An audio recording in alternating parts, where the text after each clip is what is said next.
If you clicked on this video, I'm assuming you are looking for Nigerian meat pie recipe specifically. So let's not do too much intro, let's not yap too much, let's just go straight into business. I start by mixing all of my dry ingredients, so flour, baking powder, sugar, and salt. The exact measurement for all of this would be in the description. I have made meat pie a lot of times, so I sort of eyeballed the ingredients, but I would leave accurate measurements in the description. If you are a first timer or a beginner and want accurate measurements, just look in the description and you'll find that. So I mixed the dry ingredients together, then I went in with my margarine. This is cold, really cold margarine. I usually put mine in the freezer so that it's block cold. Then I went in with my fingers to mix that into the dry ingredients. You want to mix this thoroughly. Use your finger to break the butter into the flour, and then just mix.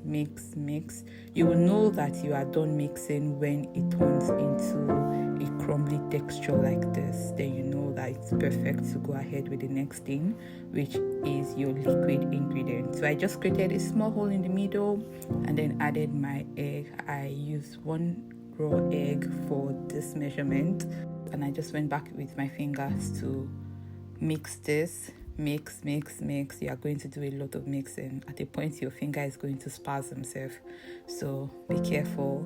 My choice of liquid to bind everything together is milk. You can use water if you prefer, but it needs to be cold. I put my milk in the fridge as well so that it's cold. For meat pie, you want to make sure that your mixture doesn't melt. So the butter that you use, it doesn't melt. If not, the texture of the meat pie is not going to come out right. So everything that you use in it should be cold, ideally. So I went in little by little with the milk. I didn't put everything in at once. You know when to stop adding your liquid milk or water when the dough begins to bind together. Once it begins to come together, you don't need any more. So just knead that for a bit. Some people knead on the surface. I don't like to do that. I just knead in the bowl. I don't like to knead it too much. And once that's done, I wrap it in a cling film and put it in the fridge to rest for about an hour or 2. And now it's time to put everything together. I cut the dough into smaller sizes, and then I roll with my rolling pin. I turn it side to side as I roll, but I don't think that you need to do that. It's just the way that I like to do mine. You can just roll it until the dough is flat. I use a plate to carve out the circle that I need.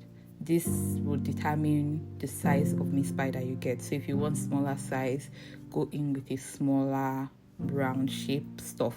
If you want a bigger size, you can go in with like a bigger circle, but this is the size that I like. It's a medium size, I think. So I just cut that out, put my filling in, and then fold the dough. To seal the edges, I went in with a fork and I just pressed the 2 ends together so that it's closed. And that's it really. I just repeated the same process until I was done with all of my dough. Once I was done with that, I went in with a brush and egg to just brush the surface of the pie. This will give it that really nice brown color texture that you want for your meat pie.